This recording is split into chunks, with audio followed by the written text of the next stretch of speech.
થોડાક મહિનાઓ પહેલા મારા બગીચામાં ફૂલોના છોડવાળું એક કુંડું મેં મૂક્યું. ભારે ગરમીને કારણે તે છોડ સુકાવા લાગ્યો.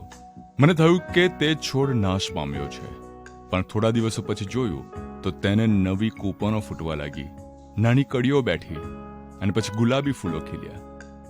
આ બહારથી નાશ પામેલો છોડ, પણ તેની અંદર તો કેટલું સુંદર જીવન હતું. આપણા જીવનોમાં પણ મિત્રો આવું જ કંઈક બને છે.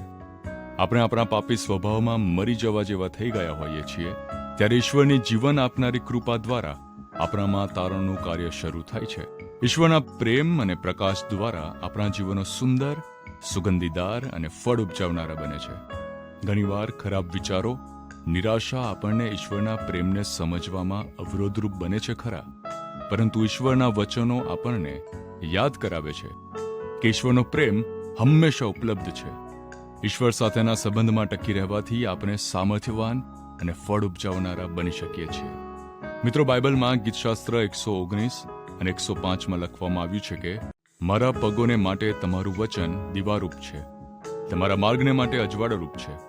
તો મિત્રો, આવો આજે આપણે ઈશ્વરમાં આનંદ કરીએ કે જેમણે તેમના પ્રેમ દ્વારા આપણને નવું જીવન બખ્શ્યું છે.